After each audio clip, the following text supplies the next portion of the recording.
Buenas noches, amigos y amigas. Como les dije, hoy vamos a conversar con la nueva presidenta electa de la Asociación de Periodistas de El Salvador, una colega, compañera de trabajo desde hace mucho tiempo, Angélica Cárcamo. ¿Cómo estás, Angélica? Bienvenida. Hola, Luis. Buenas noches. Un saludo a la audiencia de Canal Gen TV y gracias por invitarme a este espacio. ¿Cómo asumís este compromiso de ser la cuarta mujer en los 83 años que tiene la Asociación de Periodistas desde su fundación, en que asume la presidencia de esta gremial? ¿Cómo recibís esta nueva tarea? Bueno, con mucha humildad, con mucho sentido de compromiso ante la actual coyuntura. La cuarta mujer en 83 años de historia de la asociación. Si sacamos cuentas, estás hablando de un promedio de que cada 20 años debería haber estado una mujer en la APES, pero en realidad ha sido en los últimos 20 años que hemos tenido estas 4 mujeres. Estamos hablando, primero hace un par de años atrás estuvo una colega que ejerce la jefatura de prensa en una cadena de radio muy reconocida. Luego tuvimos a otra colega que se destacó en algunos medios alternativos. Recientemente, hace 2 años, a una presidenta en APES también la tuvimos y ahora mi persona. Creo que también soy la primera que no pasa de los 35 también. Así que es un gran reto, un gran compromiso, también porque venimos del sector de los medios alternativos, que también es otro ámbito de trabajo, y con compromiso también para trabajar para todos los sectores de los colegas. La verdad que la coyuntura para el gremio periodístico, no solo en esta coyuntura del nuevo gobierno, sino en todos los ámbitos sobre el tema de seguridad, las condiciones laborales, la situación de las mujeres periodistas, es un poco preocupante, y sobre esos temas también vamos a dar prioridad en este año de trabajo. Apenas es un año para hacerlo, pero esa es la disponibilidad que tendremos en un trabajo en conjunto con el resto de la Junta Directiva, sumado también con la Relatoría de Libertad de Expresión y el Comité de Ética, que también fue electo este fin de semana. ¿Tú estuviste como relatora? Sí, yo estuve primero en Junta Directiva de APES en el periodo 2017-2018. Luego, el año pasado, fui electa relatora de Libertad de Expresión. De hecho, bueno, parte de lo que a mí me tocaba es llevar todo este tema del centro de monitoreos, de alerta, de atención a periodistas, con otra compañera que está en la asociación. Y ya este fin de semana, pues, fue electa como presidenta de la APES. Uno de los temas, como ya lo dijiste, me imagino que va a ser el de pues, darle ese carácter de mayor atención a las agresiones y a todo lo que hay en torno a las mujeres periodistas. ¿Cómo ves la situación de las mujeres que están en esta profesión? Sí, bueno, vemos con mucha preocupación la situación que están enfrentando las mujeres a nivel nacional, que están ejerciendo la labor periodística. Ya en enero del año pasado, justamente la Procuraduría de Derechos Humanos elaboró un diagnóstico de las condiciones de las mujeres periodistas en El Salvador. Se centró básicamente en las condiciones laborales, tanto en los medios a nivel de su trabajo interno, pero también en su cobertura cotidiana. La mayoría de las mujeres periodistas, algunos de los principales problemas que enfrentamos es la discriminación por nuestra condición de género. Voy a empezar quizás primero casa afuera y luego casa al interior de los medios de comunicación. Por ejemplo, muchas señalaban que en el caso de la televisión suele haber cierta estigmatización por la figura. Vos sabés que lamentablemente en nuestro país, en la mayoría de medios de comunicación, porque no podemos señalarlos a todos, pero sí la mayoría, sigue estigmatizando que las mujeres solo pueden estar, por ejemplo, como presentadoras, pero muchas veces en espacios de farándula, de espectáculos, o pueden ser presentadoras de noticias, pero solamente leyendo noticias, pero no los análisis de debate político. Si no, veamos, por ejemplo, cuántas mujeres hay en espacios de entrevistas de análisis político todas las mañanas en los principales medios de comunicación televisivos en este país. Son muy pocas, muy pocas. Si lo sumamos a radio, el panorama será un poquito, pero no la mayoría de estas mujeres están ejerciendo también puestos de poder al interior de los medios de comunicación, que es otro aspecto que también nos preocupa. De hecho, del 100% de las mujeres encuestadas, alrededor del 70% hacen más de 2 o 3 labores al interior de los medios de comunicación, es decir, no solo se dedican a hacer reporteo de noticias, sino que también leen las notas en vivo. En el caso de televisión, algunas incluso ahora está de moda que hagas las coberturas, las tomas de video para transmisiones en vivo, hacen otro tipo de trabajos, pero los salarios también siguen siendo bajos. Y en los espacios de debates editoriales no tienen mucho toma de poder o de decisión en los medios de comunicación. De hecho, creo que en televisión el único espacio es sin su permiso. El único Canal programa 33, dirigido por mujeres en totalidad, que es de haciendo opinión. espacios de entrevistas de Ajá. opinión y de noche, en un horario muy nocturno. Bueno, Sería y interesante aquí- verlo un poquito más temprano, Y aquí que es, bueno, la compañera María Teresa Escalona, que hace hace esa estos función, espacios de ¿verdad? entrevistas también. En Canal 10 todavía entiendo que, bueno, Mónica también ¿Está Mónica? lo hace. Sí. Wendy, que estuvo en las mañanas, bueno, ella ya no está, pero digamos que eran los únicos espacios. Pero si te vas al resto de medios en televisión, no tenemos. Y la mayoría suelen ser hombres mayores.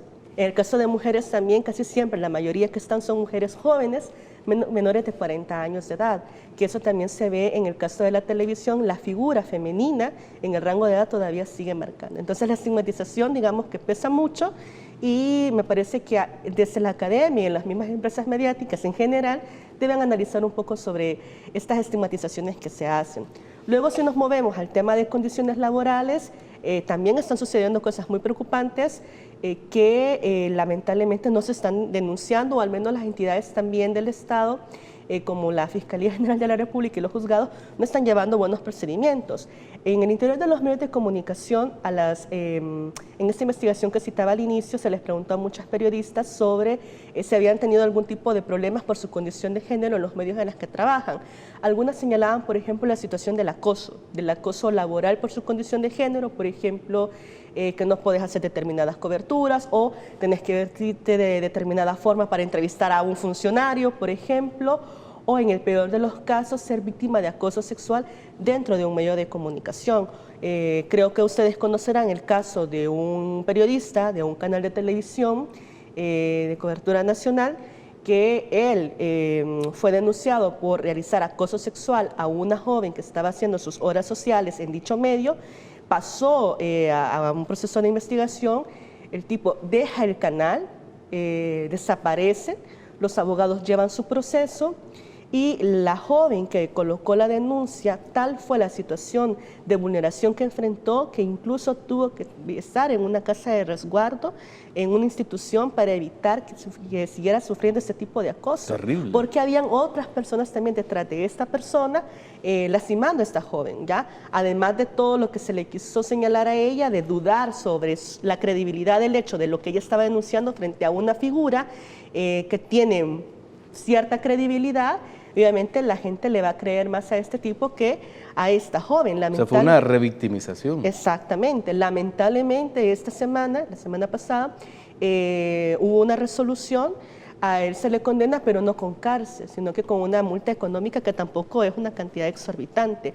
Aquí lo que nos preocupa es que el sistema de justicia también está siendo muy deficiente con aquellos casos de muchas mujeres que se atreven a denunciar, sobre todo mujeres jóvenes, y que el sistema de justicia lamentablemente no está haciendo un papel que corresponde, y eso está generando o abonando a un nivel de impunidad, porque muchas de las víctimas, cuando ven este tipo de situaciones, dicen, bueno, ¿yo para qué mejor denuncio? Mejor me callo y en el sigo agresor, en el medio.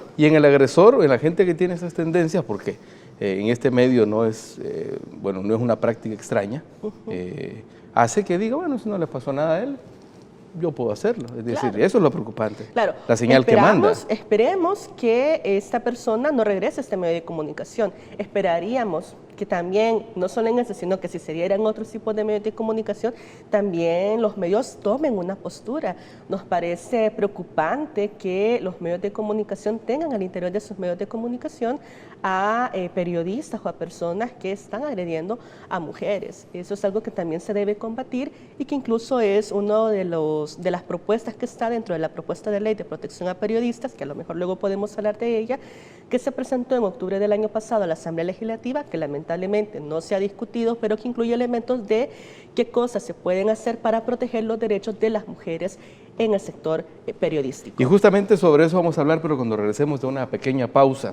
Además, me gustaría que habláramos sobre los desafíos que hay en la comunicación, en el ejercicio periodístico, sobre todo con este cambio que ha habido con las redes sociales y bueno, las tendencias que se están viendo en el uso de estas redes. Una pausa y venimos con más.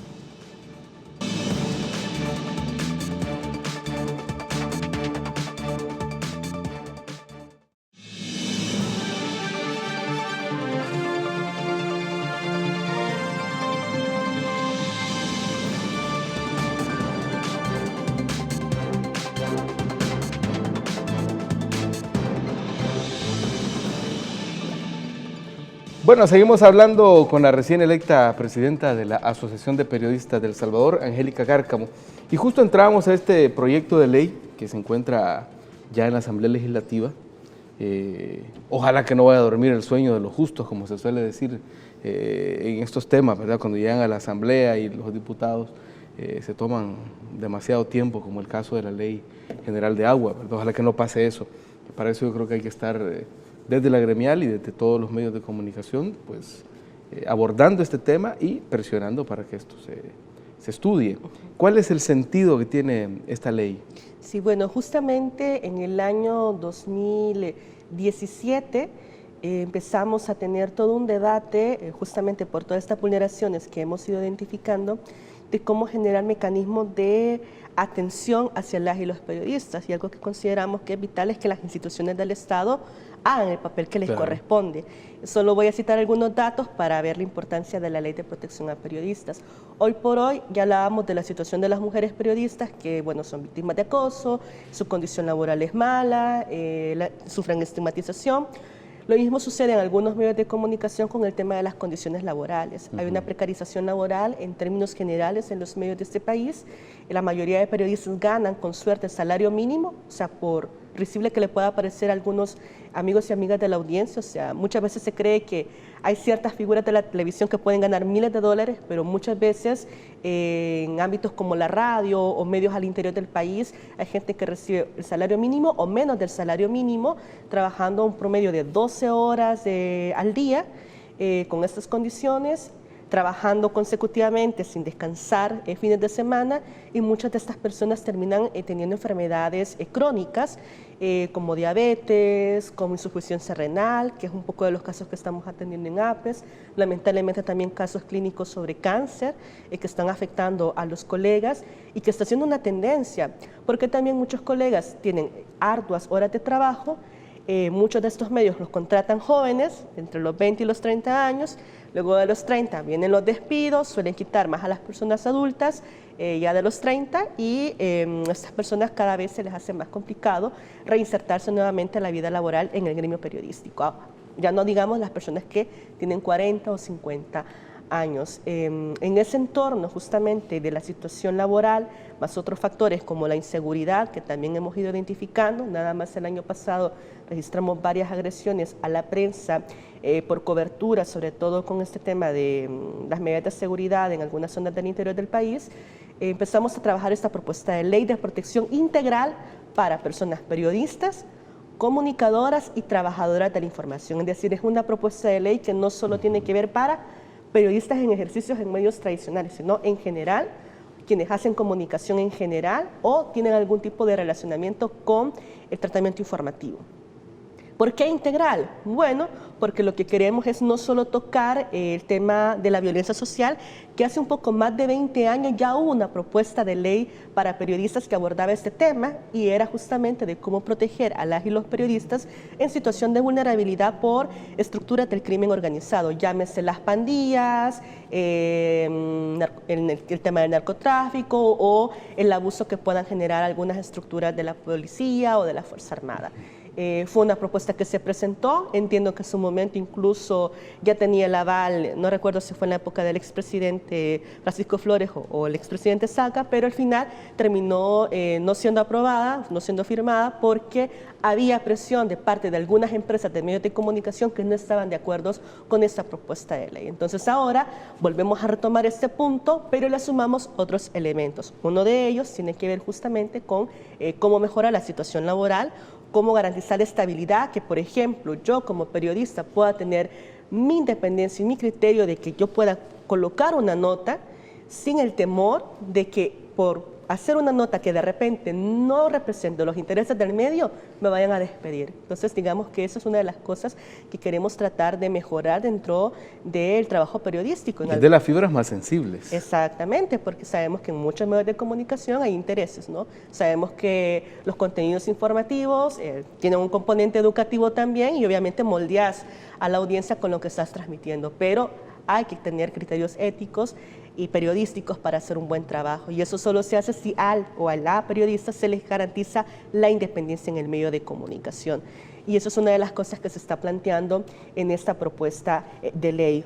Otro elemento que también va a ser muy delicado tiene que ver con crear un sistema de previsión social como una caja mutual para periodistas, justamente porque lo que ya mencionaba, hay muchos colegas que a veces son despedidos o despedidas, ya no encuentran trabajo o tienen algún problema, sobre todo de salud, y hay que ver cómo se les apoya. De momento lo que hay es una cooperativa, ¿verdad? Se acaba de crear una cooperativa, que digamos puede ser la figura como de la mamá o del papá, porque ahí es donde se empezó a crear hace un par de años atrás. Ya este fin de semana, de hecho, se hizo el lanzamiento de esta cooperativa que busca ayudar a que las y los periodistas, paguen una cuota, tengan cierto ahorro y en determinado momento pues puedan tener acceso a un crédito con un interés relativamente bajo, ¿no? Pero ya con lo de la caja mutual, más bien este podría ser el génesis, digamos. Claro, tiene otro enfoque, incluso hay un apartado en la que a los medios de telecomunicación en general se plantea que de la total de la pauta publicitaria que tienen asignado, aproximadamente creo que es el 1% lo que nosotros proponemos,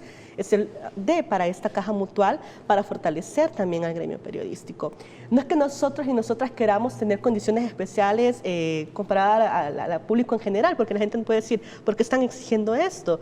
Pero hay que tomar en cuenta que las y los periodistas tienen un papel muy importante en los procesos democráticos de nuestro país. Si no tenemos una prensa plural, independiente, difícilmente vamos a tener medios que puedan dar contenido de calidad, que de hecho muchas veces en las redes sociales últimamente esa suele ser la crítica, ¿no? Critican a los periodistas, a los medios sobre los periodistas no tienen independencia, los medios responden a tal. Bueno, para eso hay que generar ciertas garantías a las y los periodistas que permitan tener las condiciones adecuadas para que no caigan en ese tipo de situaciones. Y ahí te iba a llevar a que opinaras sobre otro tema, y es justamente el hecho de revalorizar la verdad, si queremos plantearlo en esos términos, en el sentido de que hoy con las redes sociales vemos cualquier cantidad de pseudomedios que aparecen o se presentan ante la ciudadanía como medios informativos, y lo que publican son o noticias falsas o pseudo verdades o medias mentiras, que al final, creo que el presidente Trump lo ha resumido en una expresión, fake news. Sí. Cuando hablamos de información, estamos hablando de que la gente tiene derecho a recibir información de calidad. Ese es su derecho como ciudadano.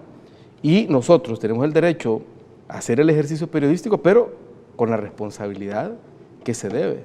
Entonces, la gente se está enfrentando de repente, y el gremio periodístico, a esta situación. ¿Cómo lo estás viendo? Sí, justamente para APES ese es un punto de preocupación. Nada más hace un par de semanas atrás hemos estado con otros colegas de otros medios y de otras instituciones analizando el impacto que tienen las noticias falsas o medios falsos, llamados en inglés fact media o fake news, ¿no? Creemos que eso parte justamente de dos factores. Una, la reciente coyuntura electoral generó en las redes sociales una serie de crear figuras de medios de comunicación, entre comillas, para divulgar contenidos a favor o en contra de determinado actor político. Eso generó confusión. Mucha gente, como no identifica en esta proliferación también de medios que están saliendo en internet, cuáles eran medios reales y no, y empezaron a divulgar ese tipo de contenidos. Ahí parte porque hay que hacer un ejercicio de educación sobre qué entendemos por medios de comunicación. Eso es algo que tenemos que hacerlo y desde APES consideramos que debemos retomarlo urgentemente. Y lo otro tiene que ver también con que hay medios de comunicación que también han caído en este juego de replicar este tipo de estructuras. Y por ahí creo que va lo más terrible. Por ejemplo, hay medios con el hecho de querer viralizar sus contenidos informativos, terminan creando contenidos, noticias, que parecen a veces fake news, ¿no? O que a veces en inmediatez de querer brindar contenidos lo más pronto posible, se caen imprecisiones, ¿ya?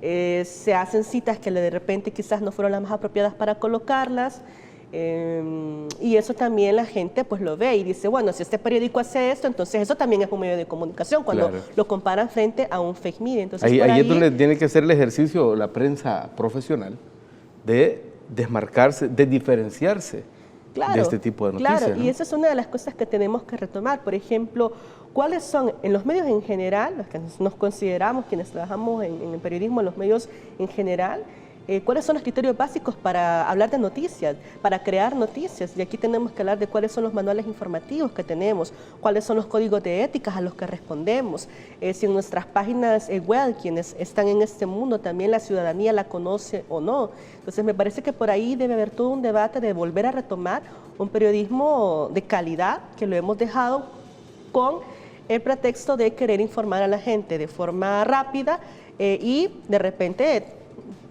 precarizando también la calidad del trabajo periodístico. Entonces, por ahí, digamos que es una de las cosas que desde APES estamos abordando. De hecho, nada más hace un par de semanas atrás, también tuvimos un taller sobre fake media con periodistas e incluso estudiantes de periodismo de algunas escuelas de periodismo y comunicaciones para analizar sobre esto. Porque me parece que también Rodrigo Baires, ¿verdad? Rodrigo Baires, exactamente, de Factum.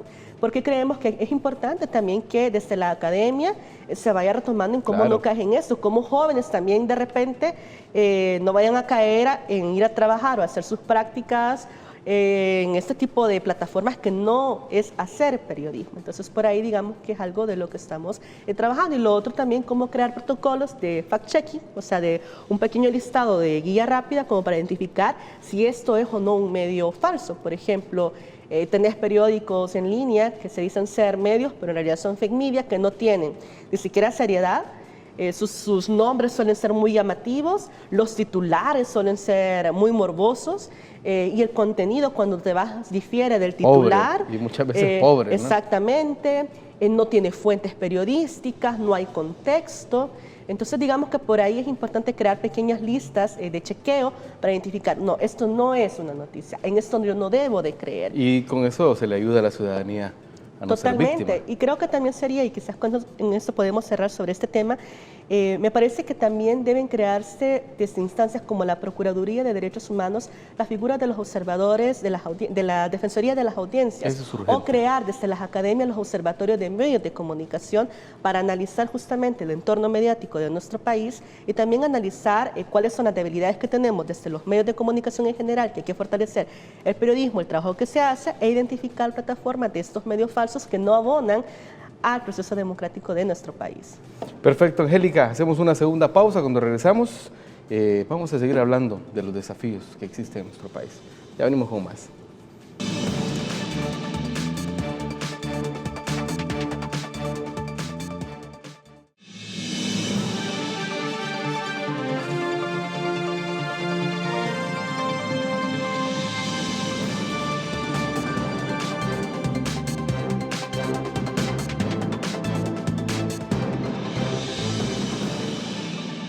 Seguimos hablando con Angélica Cárcamo, la recién electa presidenta de la Asociación de Periodistas de El Salvador. Vimos hace un par de semanas que ustedes hicieron un llamado al gobierno a respetar el ejercicio periodístico. ¿Qué es lo que ustedes han podido observar? Sí, bueno, desde el primer mes de gobierno del presidente Nayib Bukele, en la APES hemos llevado, como en el gobierno anterior, un registro sobre cómo es el trato con la prensa, con el sector periodístico. Sí nos ha llamado la atención que en los primeros 30 días de gobierno hemos identificado algunas restricciones al ejercicio periodístico. Creo que ustedes también lo lograron ver si van a las coberturas, que hay algunos periodistas de medios de comunicación, sobre todo periodistas que se dedican a hacer investigación, en cuanto a que no se les ha permitido hacerles preguntas. Ya casi siempre se coloca el pretexto de que ya no hay tiempo y no se le puede preguntar. Por otro lado, también en redes sociales hemos visto algunas roces entre el presidente con algunos periodistas y declaraciones estigmatizantes de, bueno, este medio responde a tal interés, este medio responde a no sé qué sector. Entonces, nos preocupa. Bueno, y seguido de eso, la ola de ataque de los trolls. De ataques de troles y de gente con unos calificativos y unos señalamientos terribles, incluso amenazas. Sí, que se ha venido dando desde hace un par de años. Digamos que en esta coyuntura podemos decir que se ha aumentado, pero eso se viene dando desde hace bastante tiempo. Pero sí nos preocupa, y de hecho justamente ese fue el planteamiento que hicimos, ¿no?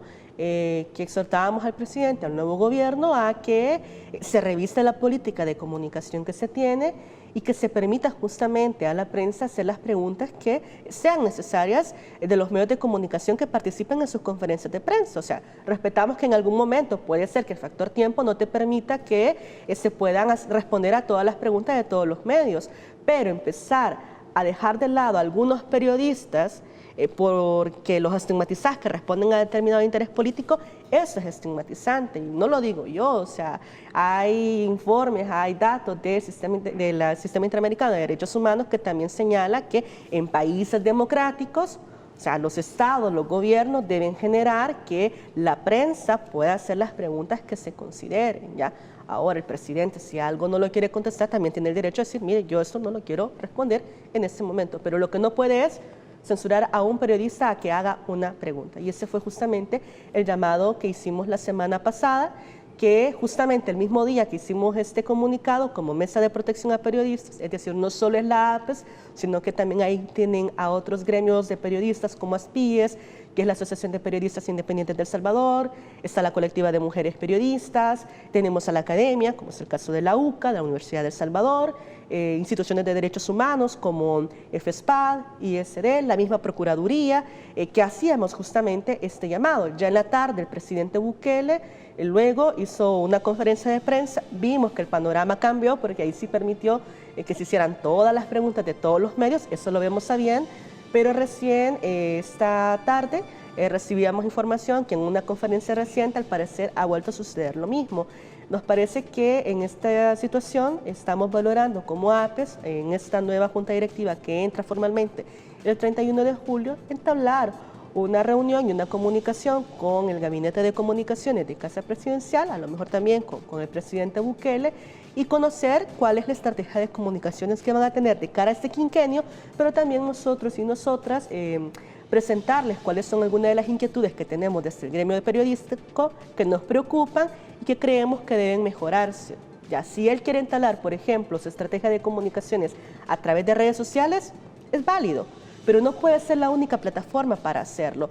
Los medios de comunicación tienen un papel importante, los periodistas tenemos un papel importante en cuanto a que también debemos fiscalizar y hacer las preguntas que de repente no pueden ser muy cómodas para alguien, ¿no? Pero ese es el papel que nos corresponde y también la ciudadanía debe verlo. Yo sé que de repente ha habido cuestionamientos a algunos colegas periodistas porque se está hablando, bueno, pero es que también los periodistas responden a determinados intereses. Sí, a lo mejor aquí también hay que, paralelo a este debate, agregar otros sobre la independencia que deben tener los medios de comunicación y es totalmente válido, pero eso no implica que por ese motivo yo voy a vetar a determinados periodistas a mis coberturas de prensa y a no querer dar información. Sobre todo también con este tema del acceso a la información pública.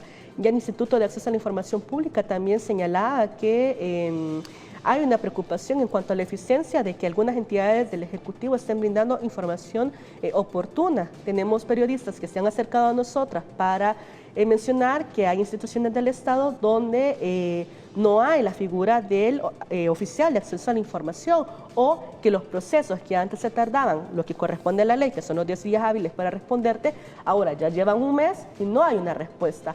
O que en muchas instancias del Estado, en sus páginas web, se ha quitado la figura de las OIR y no encuentran dónde poder buscar para poder hacer solicitudes de acceso a la información a través de las plataformas con el cierre de la Secretaría, digitales. ¿No? Exactamente, que tampoco el presidente ha explicado qué va a hacer con ese cierre, o sea, quién va a administrar el trabajo que hacía la Secretaría de Transparencia. Entonces, sí es cierto, el presidente tiene apenas un mes en el Ejecutivo, está bien, pero al menos que nos dé el tiempo y el espacio para preguntarle quién va a asumir ese trabajo de esa institución, ¿ya? Porque sí, en tema de transparencia me parece que ha habido avances importantes y sería preocupante que hay un retroceso. Esperemos que no sea ese el caso, que a lo mejor se está reconformando, pero sí es una de las cosas que vamos a hacer durante nuestra gestión en APES, entablar un espacio de diálogo, de comunicación con el gobierno, porque lo que se quiere justamente es tener eso, o sea, manejar un clima de democracia en nuestro país.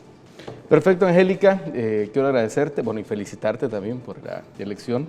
Asumís el 31 de julio. De julio, ¿verdad? Sí. Y también pues saludar a Rigoberto Chinchilla, al actual un presidente. Gran amigo, un gran compañero de trabajo desde hace varias décadas ya. Felicitarlo por el trabajo realizado. Y bueno, ahí estaremos el 31 de julio. Sí, en la celebración, en el marco de la Semana del Día del Periodista también vamos a tener muchos foros de debate justamente sobre los temas de coyuntura.